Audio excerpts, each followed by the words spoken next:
बताते हैं 3 लाख नाम रोज करते थे। हरे कृष्ण कृष्ण कृष्ण हरे हरे, हरे राम राम राम हरे हरे। तो जब मुस्लिम राजा को पता चला कि ये हमारे कुल खानदान का होते हुए भगवान का भजन करता है, हिंदुओं के देवता को गाता है, समझाया बुझाया नहीं माने तो फिर कहा कि इसको मृत्यु दंड दो।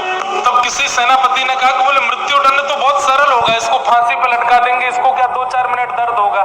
इसने जो गलत काम किया है हिंदुओं के देवताओं का नाम लेकर के, इसको तो कोई कड़ा दंड मिलना चाहिए। बोले क्या दंड दें? बोले हाथ बांधो, पैर बांधो, बाजार में लेकर के निकलो और इस पर कोड़े बरसाओ। कोड़े में भी कील होनी चाहिए बड़ी बड़ी, तो कील जब इसके कोड़े पड़े, कोड़ा जब हटाया जाए तो पूरे शरीर को छीलते हुए निकले। राजा बोले उससे क्या होगा? बोले बाजार में जब बच्चा बच्चा इसको देखेगा, लोग इसको देखेंगे तो कल को कोई भी, अरे मुस्लिम तो क्या दूसरी जाति के क्या, हिंदू भी अपने देवता का नाम लेने में घबराएंगे जब देखेंगे कि ये दंड मिल रहा है। तो राजा ने कहा यही ठीक है। हरिदास ठाकुर पर जब कोड़े मारे जाते थे तो रक्त की बूंद नहीं निकलती थी, पिचकारियां निकलती थी शरीर से।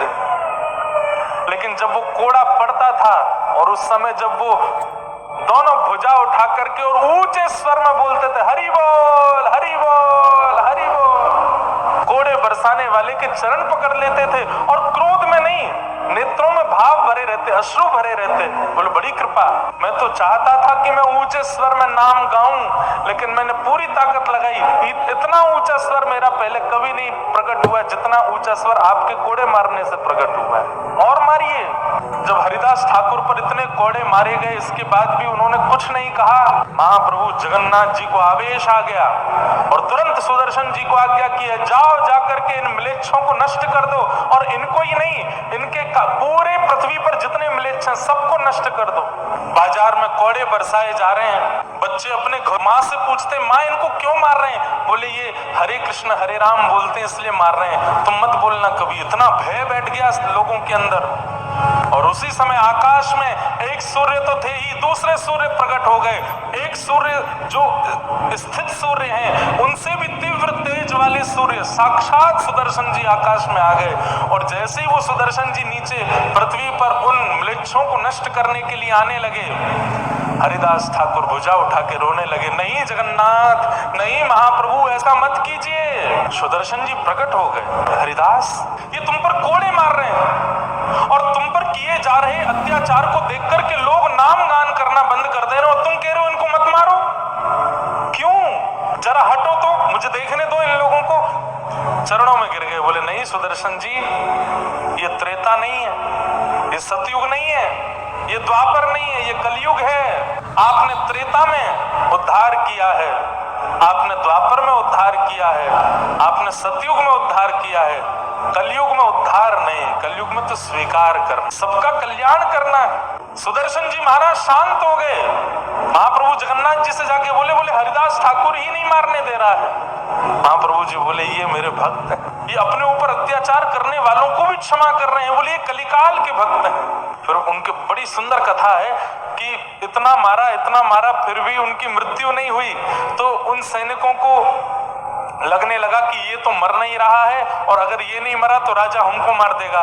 तो उनकी पीड़ा देख करके हरिदास ठाकुर बोलने लगे क्या बात है? बोले तू मरता नहीं है और तू नहीं मरेगा तो राजा हमको मार देगा। तो हरिदास ठाकुर बोले चिंता नहीं करो, मैं भी मर जाता हूँ। लेट करके अपने आप प्राण त्याग दिए और बोले अब आप राजा से जाकर के कह दो कि मैं प्राण त्याग चुका हूं। ऐसे हरिदास ठाकुर नामाचार, नाम 3 लाख नाम रोज करते थे, कोड़ों से नहीं मरे, हर प्रकार की योजनाएं बना ली फिर भी उनकी मृत्यु नहीं हुई। और उनके जीवित रहने से लोगों के अंदर नाम का प्रभाव बढ़ता जा रहा था। भले ही लोग प्रकट रूप से नाम नहीं गाते थे, लेकिन एकांत में जाकर के हरिदास ठाकुर का स्मरण करके नाम करते थे कि नाम का प्रभाव है हरिदास ठाकुर का।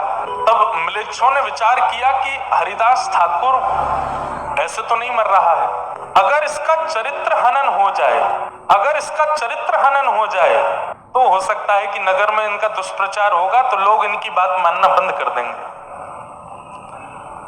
तब म्लेच्छ राजा ने एक नगर वैश्या को बुलाया और कहा कि हरिदास ठाकुर जिस कुटिया में बैठ के भजन करता है तुम वहां चली जाओ और कैसे भी करके उसको बहला फुसला करके और अपना बनाने का प्रयास करो, और कुछ नहीं, वो तुम्हारे ऊपर केवल हाथ रखे, आशीर्वाद देने को ही हाथ रखे, तुम बस चिल्ला करके हल्ला कर देना, तभी हम पूरे नगर को लेके पहुंच जाएंगे और हरिदास ठाकुर पर उसके चरित्र हनन का आरोप लगा देंगे।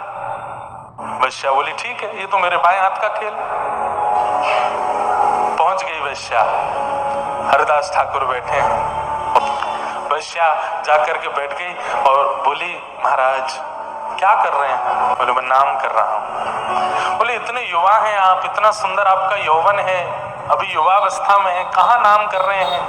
मेरी इच्छा है, मेरे पास बैठिए, मुझसे थोड़ी बात कीजिए। हरिदास ठाकुर बोले देवी आप मेरे कुटिया में आई हैं, आपकी इच्छा जरूर पूरी करूंगा, लेकिन मेरा नियम है, मैं 3 लाख नाम किए बिना कुछ नहीं करता, पहले अपना नाम कर लूं उसके बाद आपसे मिलूंगा। आप थोड़ी देर प्रतीक्षा करो, बस मेरा नाम हो जाए फिर मिलता हूं। वैश्या बैठ गई सामने और श्री हरिदास ठाकुर नाम में लग गए। करते करते करते दोपहर हो गई, दोपहर से शाम हो गई, शाम से रात हो गई। सामने बैठी वैश्या को नींद आने लगी। हरिदास ठाकुर बोले आपको निद्रा आ रही है, आप चाहो तो थोड़ी देर विश्राम कर लो। वैश्या बोली आप अपना नाम कर लीजिए, मैं कल आ जाऊंगी आपके पास। बोला हाँ कल आ जाना। हरिदास ठाकुर का नियम था कि 12 बजे अगर 3 लाख नाम पूरे हुए तो 12:01 पर दूसरे दिन का नाम शुरू कर देते थे। वैश्या सुबह फिर से आ गई, आकर के देखा तो हरिदास ठाकुर फिर से नाम में बैठे। बोले आपका कल का पूरा नहीं हो? बोले कल का तो पूरा हो गया, दूसरे दिन का शुरू हो गया। अभी देवी अब तो प्रतीक्षा कर, आप अगर थोड़ी देर पहले आती, जब नाम पूरा हुआ तभी आ जाती तो आप जो कहती मैं आपकी इच्छा पूरी करता, पर अब तो दूसरे दिन का नाम चल रहा है, अभी 3 लाख होगा तभी बात करूंगा मैं।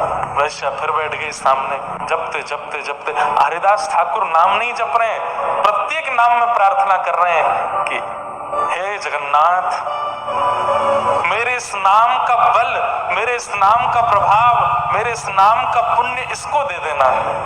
ये इतनी सुंदर है, इतना अच्छा गाती है, इतने सुंदर इसके नेत्र हैं, इतना सर्वांगीण इसका सुंदर मधुर है, अगर ये सर्वांगीण अंग से आपका नाम गाएगी तो आपको प्राप्त कर लेगी। मेरे इस नाम का प्रभाव नाथ इसके हृदय को पवित्र कर देना। दूसरा दिन भी निकल गया। वैश्या रात्रि में बोली मैं जाती हूँ, कल फिर आऊंगी, मुझे सही समय बताओ कितने बजे नाम पूरा होता है? बोले मुझे समय तो नहीं पता, पर तुम आ जाना सुबह भोर में, मंगला में आ जाना, सुबह सुबह 4 बजे आ जाना। ठीक है। अगले दिन तीसरे दिन वैश्या 4 बजे, हरिदास ठाकुर तीसरे दिन का नाम प्रारंभ कर चुके थे। बोले अब तो देवी प्रारंभ हो गया, अब तो ये पूरा। तब उस वैश्या के मन में ये आया कि मेरा रूप इतना सुंदर है, मैं जिसको देख लेती हूँ वो मेरे पीछे खिंचा चला आता है, और मैं 3 दिन से इनके यहाँ आ रही हूँ, ये क्या 2 अक्षर का नाम है जिसके पीछे ये मेरी ओर नहीं देख रहे हैं? ऐसा क्या है इस नाम में जिस नाम के प्रभाव से ये मेरी ओर नहीं देख? तब उसने प्रार्थना करते हुए कहा आप क्या नाम करते हैं, थोड़ा मुझे सुनाएंगे? तो सुनोगी? हरे कृष्ण कृष्ण कृष्ण हरे हरे, हरे राम राम राम हरे हरे। जैसे ही नाम महामंत्र सुनाया, जैसे उस वैश्या ने ये नाम सुना, वो नाम सुनकर के आश्चर्यचकित होकर के हरिदास ठाकुर को देखने लगी, तुरंत उठ करके अपने घर चली गई। उस वैश्या को अपना कृत्य पाप नहीं लगता था, उसको लगता था ये तो पैसा कमाने के लिए सब लोग करते हैं कुछ ना कुछ, मैं ये करती हूँ, इसमें बुराई क्या है? लेकिन आज पहली बार उसको पाप बोध हुआ। आज वो वैश्या रो रही है, इतना वो जीवन में कभी नहीं रोई, और एक एक क्षण उसको याद आ रहा है कि मैंने अपने तन को बेचा, मैंने कितने लोगों के घर उजाड़ दिए, मैंने कितने पुरुषों का जीवन बर्बाद कर दिया, कितनी माताओं का जीवन नष्ट कर दिया। आज उसको इतनी आत्मग्लानि होने लगी, इतनी आत्मग्लानि। अब तो वो कुटिया से बाहर, अपने घर से भी बाहर निकलती है तो मुंह छुपा के निकल रही है। और बस पहुंच गई हरिदास ठाकुर के पास। एक बार प्रत्यक्ष नाम सुनने का प्रभाव, और दूसरा वो 3 लाख करके करीब 9 लाख नाम तो हरिदास ठाकुर ने उसके सामने जपा है। इस कारण से उस वैश्या के मन में बस उथल पुथल हो रही है, वो चरण पकड़ रही है हरिदास ठाकुर। मैं कैसे उद्धार करूंगी? मुझे तो जगन्नाथ जी कभी स्वीकार ही नहीं करेंगे, मैंने तो इतने बड़े पाप किए। व्यक्ति अपने जीवन में 10-5 पाप करता होगा, पर मैंने तो अपने पूरे जीवन में अपनी बाल्यावस्था से अब तक पाप ही पाप किया है, मुझे महाप्रभु कैसे स्वीकार करेंगे? हरिदास ठाकुर बोले, ठाकुर जी की यही कृपा है।